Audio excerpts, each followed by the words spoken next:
Sir 224ರಲ್ಲಿ ಹೆಚ್ಚು ಕಡಿಮೆ 72ರಿಂದ 75 ಕ್ಷೇತ್ರದಲ್ಲಿ JDS ವೋಟ್ಗಳಿದೆ. ಹೌದು. ಅದನ್ನ ನೀವು ಕನ್ವರ್ಟ್ ಮಾಡ್ಕೊಂಡ್ರೆ 50+ ಅಂತೂ ಖಂಡಿತ ರಿಸಲ್ಟ್ ಮಾಡ್ಬೋದು.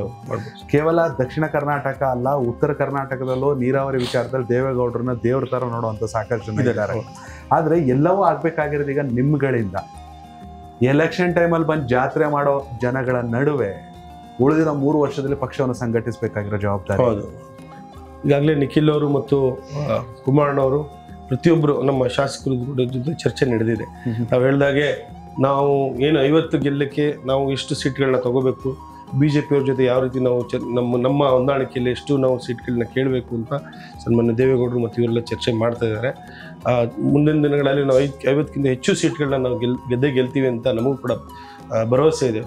ಎಲ್ಲೋ ಒಂದು ಕಡೆ ನಾರ್ತ್ ಕರ್ನಾಟಕದ ಕಡೆ ನಮಗೆ ಆಗಲೇ ನಮ್ಮ ಪಕ್ಷ ಆಗಲೇ ನೀವು ಹೇಳಿದಾಗೆ ನೀರಿನ ವಿಚಾರದಲ್ಲಿ ನಮಗೆ ಕುಮಾರಣ್ಣ ದೇವೇಗೌಡರು ಕೂಡ ಬಹಳಷ್ಟು ಪ್ರೀತಿಯನ್ನ ಮಾಡ್ತಾರೆ ಆ ಭಾಗದಲ್ಲಿ. ಹಾಗಾಗಿ ನಿಖಿಲ್ ಅವರು ನಾರ್ತ್ ಕರ್ನಾಟಕ ಮತ್ತು ನಮ್ಮಲ್ಲಿ ಎರಡೂ ಕಡೆನೂ ನಾವು ಪಕ್ಷದ ಬಲವರ್ಧನೆಗೆ ಯಾವ ರೀತಿ ಸಂಘಟನೆ ಮಾಡಬೇಕಂತ ಒಂದು ರೂಪುರೇಷೆಯನ್ನು ಹಾಕ್ತಾ ಇದ್ದಾರೆ. ಖಂಡಿತವಾಗ್ಲೂ ಈ ಸತಿ ನಾರ್ತ್ ಕರ್ನಾಟಕ ಮತ್ತು ನಮ್ಮ ಈ ಕಡೆ 2 ಭಾಗದಲ್ಲೂ ಕೂಡ ನಾವು ಒಳ್ಳೆ ಮಟ್ಟದಲ್ಲಿ ಒಂದು ಈ ಸತಿ ಚುನಾವಣೆ ನಡೆಸ್ತೀವಿ. ಒಂದು ಮಾತು ಹೇಳಿದ್ರೆ, ಕುಮಾರಣ್ಣ ಪಿನ್ ಟು ಪಿನ್ ಸ್ಟ್ಯಾಟ್ಸ್ ಇಟ್ಕೊಂಡು ಮಾತಾಡ್ತಾರೆ ಅಂತ. ಕೇಂದ್ರ ಸಚಿವರಾಗಿದ್ದು JDSಗೆ ಖುಷಿ ವಿಚಾರನೇ. ಆದ್ರೆ ಇಲ್ಲಿ ಬಂದರೆ ಮಾತಾಡೋರು ಯಾರೂ ಇಲ್ಲ ಅನ್ನೋ ಗೊಂದಲ ಕೂಡ ಸಾಕಷ್ಟು ಜನಕ್ಕಿದೆ. ಯಾಕಂದ್ರೆ ಕುಮಾರಣ್ಣ ಇದ್ದಿದ್ರೆ ವಿರೋಧ ಪಕ್ಷದ ನಾಯಕರಾಗಿ ಹೇಗೆ ಅನ್ಸುತ್ತೆ, ಮಿಸ್ ಮಾಡ್ಕೋತಾ ಇದ್ದೀವಿ? ಹೌದು, ಖಂಡಿತ ಸರ್. ಪ್ರತಿಯೊಂದು ಸೆಷನ್ನಲ್ಲಿ ಕುಮಾರಣ್ಣ ಅವರು ನಮಗೆ ಸೆಷನ್ಗಿಂತ ಮುಂಚೆ ಒಂದು ಪೂರ್ವಭಾವಿ ಸಭೆಯನ್ನ ಕರೆದು ನಮ್ಮೆಲ್ಲ ಯುವಕರಿಗೆ, ಮುಖ್ಯವಾಗಿ ಎಲ್ಲ ಯುವಕರು ಸೆಷನಲ್ಲಿ ಭಾಗಿಯಾಗಬೇಕು. ಬೆಳಗ್ಗೆನ ಸಂಜೆ ತನಕ ಸೆಷನ್ ಇರೋಂಥ ಸಂದರ್ಭದಲ್ಲಿ ಸಂಪೂರ್ಣವಾಗಿ ಇದನ್ನ ಅಧಿವೇಶನ ನೋಡ್ಬೇಕು, ನೀವು ಈ ರೀತಿ ಚರ್ಚೆ ಮಾಡಬೇಕು, ಈ ರೀತಿ ಮಾತಾಡಬೇಕು ಅಂತ ಪ್ರತಿಯೊಂದು ವಿಚಾರನೂ ಕೂಡ ಅವ್ರು ಹೇಳೋರು. ಆಮೇಲೆ ಅವರು, ನಾನು ಕೂಡ ಮೊದಲನೇ ಬಾರಿ ಶಾಸಕರಾಗಿ ಅವರು ಹಾಸನಕ್ಕೆ ಬಂದಿದ್ರು. ಮೊದಲನೇ ಸೆಷನ್ ಶಾಸಕರಾಗಿ ಒಂದೊಂದು ಕಾರ್ಯಕ್ರಮ ಇತ್ತು ಅವ್ರದ್ದು, ಒಂದು ಊರಿನ ಹೊಳೆನರಸೀಪುರದ ಒಂದು ದೇವಸ್ಥಾನ ಒಂದು ಉದ್ಘಾಟನೆಗೆ ಬಂದಿದ್ರು. ಕಾರಲ್ಲಿ ಹೋಗ್ತಾ ಇರೋ ಸಂದರ್ಭದಲ್ಲಿ ಅವರು ಯಾವ ರೀತಿ ಪ್ರಿಪರೇಷನ್ ಆಗ್ತಿದೆ, ಯಾವ ರೀತಿ ತಯಾರಾಗ್ತಾ ಇದ್ರು ಸೆಷನ್ಗೆ ಅಂತ ನೋಡಿ ನನಗೆ ಬಹಳ ಆಶ್ಚರ್ಯ ಆಗ್ತಿತ್ತು. ಅವರ ಒಂದು ಒಡನಾಟ ಇರೋಂಥ ಅಧಿಕಾರಿಗಳು ವರ್ಗದಕ್ಕೆ ಫೋನ್ ಮಾಡಿ ಅವ್ರನ್ನ ಸಂಬಂಧಪಟ್ಟ ಅಧಿಕಾರಿಗಳ ಹತ್ರ ಚರ್ಚೆ ಮಾಡಿ ಯಾವ ರೀತಿ ಏನೇನು ನಡೀತಾ ಇದೆ, ಯಾವ ರೀತಿ ಏನಿದೆ ಅಂತ ಪ್ರತಿಯೊಂದು ವಿಚಾರಗಳನ್ನ ತಿಳ್ಕೊಂಡು, ಸ್ಟ್ಯಾಟಿಸ್ಟಿಕ್ಸ್ ಅಂಕಿಅಂಶಗಳನ್ನ ಇಟ್ಕೊಂಡು ಯಾವ ರೀತಿ ಚರ್ಚೆ ಮಾಡೋರು ಪೂರ್ವಭಾವಿಯಾಗಿ ಹಿಂಗೆ ತಯಾರಿ ಆಗ್ತಿತ್ತು ನೋಡಿದ್ರೆ ನಮಗೆ ಸಂತೋಷ ಆಗ್ತಿತ್ತು. ಈ ಥರ ಎಲ್ಲ ಉಂಟಲ್ಲ ರಾಜಕೀಯದಲ್ಲಿ, ಈ ಥರ ಇದಾಗ್ಬೇಕಲ್ಲ ಅಂತ. ಎಲ್ಲ ಒಂದು ಕಡೆ ನಮಗೂ ಕೂಡ ಅವ್ರನ್ನ ಮಿಸ್ ಮಾಡ್ಕೊತ ಅದೀವಿ ಅನ್ಸುತ್ತೆ.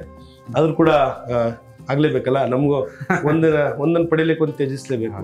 ನಾವು ಕೇಂದ್ರ ಸಚಿವರಾಗಿ ನಮಗೂ ಕೂಡ ಒಂದು ಪಕ್ಷಕ್ಕೆ ಹುಮ್ಮಸ್ಸು ಮತ್ತು ನಮ್ಮೆಲ್ಲ ಶಾಸಕರಿಗೂ ಕೂಡ ಹುಮ್ಮಸ್ಸು. ಹೇಗಿರುತ್ತೆ ಸರ್ ದಿನಚರಿ ನಿಮ್ದು?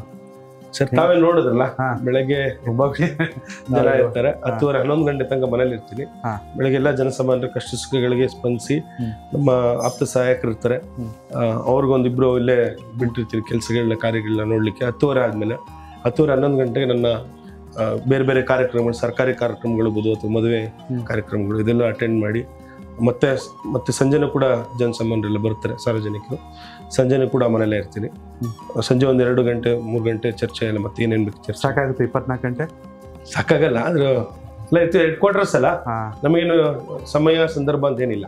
ಯಾವಾಗ ಬರ್ತಾ ಇರ್ತಾರೆ ಅವಾಗ ನೋಡ್ತಾ ಇರ್ತೀವಿ. ತುಂಬಾ ಕ್ಷೇತ್ರಗಳಲ್ಲಿ ಜನರ ಕಂಪ್ಲೇಂಟ್ ಏನಂದ್ರೆ, ಶಾಸಕರು ಸಿಗ್ತಾರೆ, ಶಾಸಕರು ಒಳ್ಳೆಯವರು, ಅವ್ರದ್ದೇನು ಸಮಸ್ಯೆ ಇಲ್ಲ, ಆದ್ರೆ ಅಧಿಕಾರಿಗಳ ಮಾತು ಕೇಳಲ್ಲ ಅಂತ. ಹಾಸನದಲ್ಲಿ ಹೆಂಗಿದೆ, ಹೆಡ್ ಕ್ವಾರ್ಟರ್ಸ್ ಬೇರೆ? ಇಲ್ಲ ಸರ್, ಅಧಿಕಾರಿಗಳ ಆ ಥರದ್ದೇನಿಲ್ಲ ಸರ್, ನಮ್ಮ ಸಮಸ್ಯೆ ಇಲ್ಲ. ನಮಗೆಲ್ಲ ಪ್ರೀತಿ ವಿಶ್ವಾಸದಿಂದ ನಾವು ಕೂಡ ಯಾವುದೋ ಅಧಿಕಾರಿಗಳಿಗೆ ಎದುರಿಸೋದು ಬೆದರಿಸೋದು ಅಥವಾ ಜೋರ್ ಮಟ್ಟದಲ್ಲಿ ಇದು ಮಾಡೋದು ನೀವೇನು ಎದುರಿಸಲ್ಲ, ಬಟ್ ಅನ್ಯಾಯನ ಪ್ರಶ್ನೆ ಮಾಡ್ತೀರಾ. ಹಾಸನ ಜಾತ್ರೆ ಟೈಮಲ್ಲಿ ಯಾವ್ದೋ ನೋಡಿದ್ವಿ, DC ಜೊತೆ ಮಾತಾಡಿದ್ವಿ.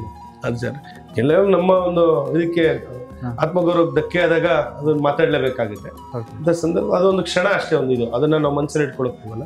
ನಮ್ಮ ಜಿಲ್ಲಾಧಿಕಾರಿಗಳು ಆ ಥರದ್ದು ಏನಿಲ್ಲ, ಎಲ್ಲ ನಮ್ಮೆಲ್ಲ ಕೆಲಸಗಳನ್ನ ಮಾಡ್ತೀವಿ. ಚೆನ್ನಾಗಿರ್ತದೆ. ಹೆಡ್ ಕ್ವಾರ್ಟರ್ಸ್ ಆಗಿರೋದ್ರಿಂದ ನಾನು ಎಲ್ಲರ ಜೊತೆ ಚೆನ್ನಾಗಿರ್ಬೇಕಂತ ಅವ್ರಿಗೂ ಕೂಡ ನಮ್ಮ ಅವಶ್ಯಕತೆ ಇರುತ್ತೆ. ಅಧ್ಯಕ್ಷತೆ ಪ್ರತಿಯೊಂದಕ್ಕೂ ಕೂಡ ನಂದೇ ಇರೋದ್ರಿಂದ ಕೆಲಸ ಕಾರ್ಯಗಳೆಲ್ಲ ಚೆನ್ನಾಗಿ, ನಮ್ಮ AC ಇರ್ಬೋದು, ತಹಸೀಲ್ದಾರ್ ಇರ್ಬೋದು, DC ಅವ್ರು ಇರ್ಬೋದು, ನಮ್ಮ CEO ಅವರು, ನಮ್ದೇನು ಸಮಸ್ಯೆ ಇಲ್ಲ ಸರ್. ಆ ಥರ ನಡ್ಕೊಂಡು ಹೋಗಿ ಸ್ವಲ್ಪ ಪೊಲೀಸ್ ಸ್ಟೇಷನ್ ವಿಚಾರದಲ್ಲಿ ನಮ್ಮ ಪಕ್ಷದ ಕಾರ್ಯಕರ್ತರು ಸಹಜ, ಅದೆಲ್ಲ ಖಂಡಿತ ಸಹಜ. ಇನ್ನು ಆ ಥರದ್ದೇನಿಲ್ಲ ಸರ್. ಎಲ್ಲ ಅಧಿಕಾರಿ ವರ್ಗದವ್ರುಗಳ ಜೊತೆ ನಾನು ಹಿಂದೆ ನಮ್ಮ ತಂದೆ ಕೂಡ ಎಲ್ಲರ ಜೊತೆ ಚೆನ್ನಾಗಿದ್ರು, ನಾವು ಕೂಡ ಎಲ್ಲರ ಜೊತೆ. ಸರ್, ಮುಂದಿನ ಒಂದು 2 ಕ್ಷಣ ನಿಮ್ಮನ್ನ ನಂಬಿ ನಿಮ್ಮನ್ನ ಗೆಲ್ಸಿರುವಂತ ಮತದಾರರಿಗೆ ಏನ್ ಹೇಳಲಿಕ್ಕೆ ಇಷ್ಟಪಡ್ತೀರಾ? ಎಲ್ಲ ನಮ್ಮ ಸಮಸ್ತ ಹಾಸನ ಜನತೆ ಪರವಾಗಿ ತಮ್ಮೆಲ್ಲರಿಗೂ ಕೂಡ ನಾನು ಈ ಸಂದರ್ಭದಲ್ಲಿ ಧನ್ಯವಾದ ಹೇಳ್ತಾ, ಈಗಾಗಲೇ ನಮ್ಮ ಯೋಗೇಶ್ ಅವರು ಹೇಳ್ತಾ ಇದ್ರು, ನಮ್ಮ ಹಾಸನ ವಿಧಾನಸಭೆ ಕ್ಷೇತ್ರ ಭಾಳಷ್ಟು ರಾಜ್ಯದಲ್ಲೆಲ್ಲ ರಾಷ್ಟ್ರದಲ್ಲೇ ದೊಡ್ಡ ಮಟ್ಟದಲ್ಲಿ ಇದಾಗಿತ್ತು ಅಂತ ನಮ್ಮ ಎಲ್ಲೋ ಒಂದು ಕಡೆ ಹಾಸನ ಜನತೆ ಪ್ರೀತಿ ವಿಶ್ವಾಸಕ್ಕೆ ಒಂದು ಗೌರವ ಕೊಟ್ಟು ನನ್ನ ಒಂದು ನಮ್ಮ ಕುಟುಂಬದ ಮೇಲೆ ಎಲ್ಲೋ ಒಂದು ಕಡೆ ಗೌರವದಿಂದ ದೊಡ್ಡ ಮಟ್ಟದಲ್ಲಿ ನಿರೀಕ್ಷೆಯಿಂದ ದೊಡ್ಡ ಮಟ್ಟದಲ್ಲಿ ಯಾವ ಹಣನೂ ನಡೆಯಲ್ಲ, ಯಾವ ಬೇರೆ ಬೇರೆ ಬಲಗಳು ನಡೆಯಲ್ಲ ಅಂತ ತಾವೆಲ್ಲ ತೋರಿಸ್ಕೊಟ್ಟಿದ್ದೀರಿ. ದೊಡ್ಡ ಮಟ್ಟದಲ್ಲಿ ಮತವನ್ನು ಹಾಕಿ ನನ್ನ ಗೆಲ್ಲಿಸ್ಕೊಟ್ಟಿದ್ದೀರಿ. ಎಲ್ಲರಿಗೂ ಕೂಡ ನಾನು ಹೃದಯಪೂರ್ವಕ ಧನ್ಯವಾದಗಳು. ಇದೇ ಸಂದರ್ಭದಲ್ಲಿ ನಾನು ಮತ್ತೊಮ್ಮೆ ಇನ್ನೊಂದು ಹೇಳಕ್ಕೆ ಬಯಸ್ತೇನೆ, ಎಲ್ಲೋ ಒಂದು ಕಡೆ ನಿಮ್ಮ ನಿರೀಕ್ಷೆ ಮಟ್ಟಕ್ಕೆ ಕೆಲಸ ಮಾಡೋಕ್ಕಾಗದೇ ಇದ್ರೂ ಕೂಡ ಖಂಡಿತವಾಗ್ಲೂ ಇನ್ನು 3 ವರ್ಷದಲ್ಲಿ ನಿಮ್ಮ ನಿರೀಕ್ಷೆಗೆ ನಾನು ನಿರೀಕ್ಷೆಯಿಂದ ಮೀರಿ ನಾನು ಕೆಲಸವನ್ನು ಮಾಡ್ತೇನೆ. ಈಗಾಗಲೇ ಸುಮಾರು ಹಲವಾರು ಕೆಲಸ ಕಾರ್ಯಗಳು ಹೇಳಿದೆ ನಾನು ನಿಮಗೆ. ಹಲವಾರು ದೇವಸ್ಥಾನಗಳು 7-8 ವರ್ಷದಿಂದ ಕೆಲಸಗಳೇ ಆಗಿರಲಿಲ್ಲ. ನಮ್ಮ ಕೊಂಡಜ್ಜಿ ಅಂತ ಒಂದು ದೇವಸ್ಥಾನ, ವರದರಾಜ ಸ್ವಾಮಿ ಅಂತ ದೇವರು, ಭಾಳ ವಿಶೇಷವಾದ ದೇವರು, ಭಾಳ ದೊಡ್ಡ ದೇವರು. ಅದು 7-8 ವರ್ಷದಿಂದ ಅದು ಸಂಪೂರ್ಣವಾಗಿ ಆಗಿರಲಿಲ್ಲ. ಇನ್ನೊಂದು ಕಡೆ ರಾಮಲಿಂಗಾರೆಡ್ಡಿ ಅವರು ಸಚಿವರು ಅವ್ರಿಗೆ ಹೋಗಿ ನಾನು ಕೇಳೋಂಥ ಸಂದರ್ಭದಲ್ಲಿ ಒಳ್ಳೆ ಅನುದಾನವನ್ನು 35 ಲಕ್ಷ ಅನುದಾನವನ್ನು ಕೊಟ್ಟು ಅದು ಕೂಡ ಸಂಪೂರ್ಣವಾಗಿದೆ. ಹಲವಾರು ದೇವಸ್ಥಾನಗಳು ರಸ್ತೆಗಳೆಲ್ಲ ನನ್ನ ಒಂದು ಚೌಕಟ್ಟಿನಲ್ಲಿ ನನ್ನ ಒಂದು ಇದರಲ್ಲಿ ಕೆಲಸವನ್ನು ಮಾಡಿದ್ದೀನಿ.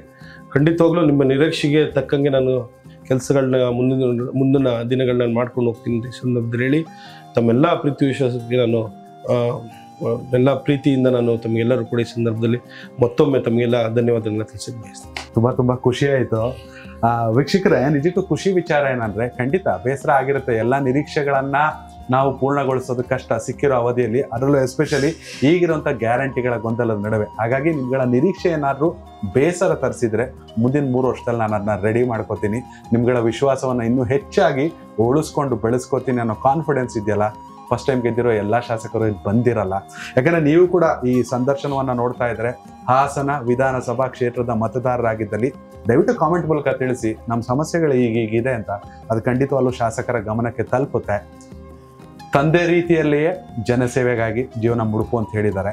ಒಳ್ಳೇದಾಗಲಿ, ಒಳ್ಳೆಯವ್ರಿಗೆ ಒಳ್ಳೇದಾಗಬೇಕು. ಇದೇ ಇವತ್ತಿನ ವಿಶೇಷ. ನಮಸ್ಕಾರ, ನಾನು Yogesh Eshwar. Thank you so much sir. Connect Karnataka, ಇದು ನಿಮ್ಮ ನೆಟ್ವರ್ಕ್.